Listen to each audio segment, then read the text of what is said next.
자, 계속해서 알아보겠습니다. 2022 건강보험 이렇게 바뀐다. 첫 번째 한번 살펴볼게요. 네. 자, 첫 번째가요. 집값 올랐다고 건강보험료 쑥, 억울한 사업남 씨, 재산, 자동차 보험료 경감, 형평성 확대다. 자, 어떤 사연인지 지금 바로 영상으로 만나보시겠습니다. 아담한 아파트에서 전세로 20년째 살고 있는 자영업자 사업남 씨네 부부. 누구지? 어머, 안녕하세요. 그런데 어느 날 갑자기 일이요? 집주인이 드릴 찾아왔는데요. 말씀 있어서요. 아유, 어쩐 일이세요? 아유, 다른 게 아니고 계약기가 만료 석 달 남은 거 알고 있죠? 네. 예. 코로나로 장사도 안 된다길래 사정 봐서 안 올리려고 그랬는데 여기 시세가 모두 올랐잖아요. 그러니까 이번에 집세 좀 올려주세요. 아니 얼마나요? 60만 올려주세요. 아, 60만 원이라뇨. 갑자기 그렇게 많이 오르시면 저희 어떡합니까?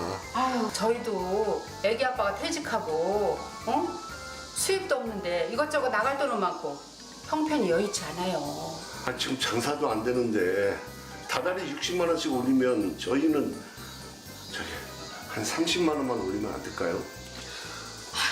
저희가 요즘 영 사정이 안 좋아서요. 사정은 저희도 안 좋아요.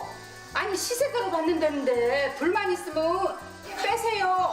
집주인의 갑작스런 통보에 부부는 깊은 상심에 빠지게 되고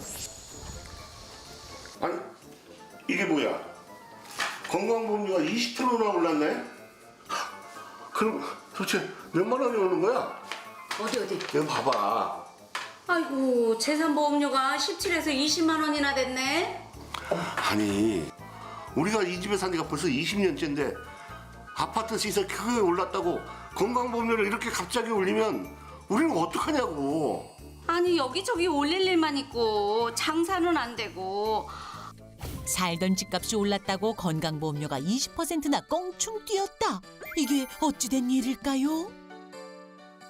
아, 정말 안 그래도 코로나19 때문에 힘든 자영업자분들인데 월세도 올려달라, 네. 또 보험료도 아니. 오른다. 물론 월세 때문에 건강보험료가 오르는 건 아니겠지만 맞아요. 그래도 고지서 받아보면 굉장히 부담될 것 맞습니다. 같아요. 그러니까 네. 직장 가입자하고 달리요. 이제 지역 가입자들한테는 재산이나 이 자동차세에도 보험료가 부과가 된다고 하는데 네. 왜 그런 걸까요, 과장님? 네. 결론은 소득 파악률의 차이인데요. 직장은 월급 명세서가 딱 있어서 소득이 투명하게 알 수 있지만 지역 가입자는 이제 국세청에 신고한 소득을 기반으로 하기 때문에 소득 파악률의 차이가 있다고 해서 지역 가입자는 소득뿐만 아니라 재산과 자동차에도 보험료가 부과됩니다. 근데 아시다시피 최근에 신용카드를 많이 이용하면서 또 현금 영수증 발행률도 굉장히 높아지면서 전체적으로 지역 가입자의 소득 파악률도 많이 개선됐기 때문에 이번에 개편을 해서 지역 가입자의 재산과 자동차에 부과되는 보험료를 낮추게 되었습니다. 그러니까 이런 불평등이 이번 개편으로 다소나마 좀 해결이 될 것 같은데 그러면 지역 가입자분들은 기존의 방식인 이 재산과 자동차에 붙던 보험료가 아예 없어지는 거예요? 아니면 기준만 좀 낮아지는 거예요? 과장님? 네, 아예 없어지는 건 아니고요. 그 부담 비중이 낮아지게 됩니다. 예를 들어서 저희가 재산 중에서 네. 지금 현재 일정 부분을 제외하고 공제하고 나머지에 대해서 건강보험료를 매기고 있는데 그 공제하는 정도가 소득 수준에 따른 500만 원에서 1,350만 원이었는데 앞으로 9월부터는 5천만 원을 일괄 공제하게 됩니다. 근데 여기서 재산 5천만 원이 과표 5천만 원이라서요. 시가로는 한 1억 2천 정도 됩니다. 저희 지역 가입자 전체 평균 재산 과표가 1억 5천이기 때문에 예. 그중에 3분의 1이 일괄 공제되면서 전체 지역 가입자 한 651만 세대의 예. 보험료가 월 3만 6천 원 정도 낮아지시게 됩니다. 또 자동차도 현재는 1600cc 이상 자동차에 대해서 보험료가 다 부과되는데요.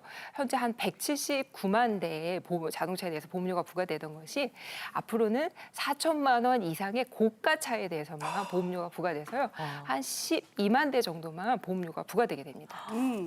뭐 어쨌든 좀 깎아주신다니까 기분이 좋아지는데 근데 이제 이 외에도요. 지역 가입자들에 대해서 소득에 대한 이 건강보험료 부과 체계가 좀 바뀐다고 하는데 설마 아까 깎아줬던 거를 뭐 다시 또 여기서 붙이고 그런 일은 없겠죠. 네, 그건 실장님. 없는 거죠, 실장님. 설마 그렇게 하겠습니까?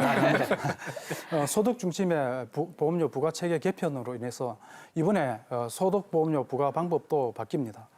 기존에는 지역 가입자는 소득 구간별로 등급을 정해서 보험료 부과를 하였는데요.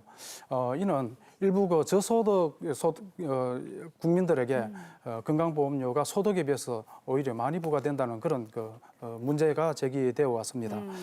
그래서 지역 가입자와 직장 가입자를 동일하게 소득에 대해서 일정 비율을 곱해서 산정하는 정률제를 도입하여서 지역 가입자와 직장 가입자 간의 형평성을 크게 높이고 있습니다. 그리고 연금과 근로소득은 기존 30%만 산정하여 부과하던 것을 50%로 상향합니다. 연금에 대한 부과율이 올라간다는 게 어떤 의미인가요? 저희 아버지께서도 지금 연금을 내고 있는데 건보료가 막 확 뛴다는 그런 말씀이신 건가요? 50%로 부과해서 이제 해서 보험료 부과하는 그 이유는 기존의 그 사업소득이나 이자, 배당소득 등은 100%를 부과를 하고 있습니다. 그래서 형평성을 맞추기 위함이고요. 상향이라고 하니까 조금 그 부담이 가실 수는 있는데요. 예. 재산보험료 공제 확대와 그리고 소득 정률제 도입이 예. 보험료 인하 효과가 있습니다. 그래서 일부 4,100만 원 이상 연금을 수령하는 사람들을 제외하고 예. 대다수인 95.8%는 이로 인해서 보험료 인상은 되지 않습니다. 그렇군요. 인상되지 않는다니까 다행입니다. 네. 소년의 아버지 보험료까지 굉장히 걱정을 많이 하시는데 네. 근데 다행입니다. 이쯤 들어도 네. 내 보험료가 오를지 내릴지 좀 감이 안 오잖아요. 그쵸. 실제로 맞아요. 보험료가 내려가는 사례를 들어서 좀 설명해 오, 주시겠어요, 네. 과장님? 네, 같이 한번 보실까요? 예, 그, 사례 준비했어요. 네. 울산에 사시는 29살 신 선생님인데요. 이분이 지금 연간 사업소득이 335만 원입니다. 그리고 전월세 한 6,400만 원에 이제 전월세에 살고 계시는데요. 이분 같은 경우 현재 지금 47,210원의 보험료를 내고 계시는데 이제 개편되면 이렇게 연간 소득이 336만 원 이하인 분들은 예. 저소득층이기 때문에 최저 보험료를 내시게 되고 재산 같은 경우도 이 경우 과표가 570만 원으로 쳐지는데 이것이 제가 아까 말씀드린 것처럼 5천만 원 공제가 들어가면서 예. 더 이상 재산에는 보험료가 부과되지 않습니다. 아. 그래서 이분은 19,500원으로 보험료가 예. 낮아지시게 됩니다. 선생님, 근데 저기에 사업소득이 335만 원으로 네. 나왔잖아요. 그게 월간 소득이에요? 연간 소득? 연간 소득. 연간 네. 소득 네. 335만 원. 네. 사례 하나 저희가 더 준비해 봤는데요. 그것도 한번 설명 들어볼게요.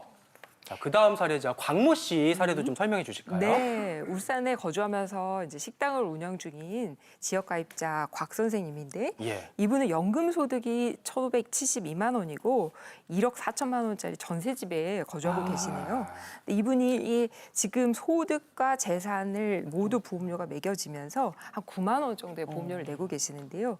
소득에는 아까 설명드린 소득 정률제가 적용되면서 소득 보험료가 일부 낮아지고 재산은 재산 공제 5천만 원이 들어가면서 보험료가 없어져서 4만 5천 원 정도로 한 반 정도로 보험료가 낮아지게 됩니다. 그렇군요. 네. 그러니까 연금 소득이 이제 472만 원이고 네, 재산이 3,200만 원이 이런 분에 대해서 또 사례를 살펴봤습니다. 자, 정리라면 재산과 자동차세에 대해서 이제 보험료를 부과하던 지역 가입자들이 보험료가 좀 인하되는 부분들이 좀 많은 분들에게서 좀 인하가 된다. 네. 이런 말씀으로 좀 정리를 해드렸습니다.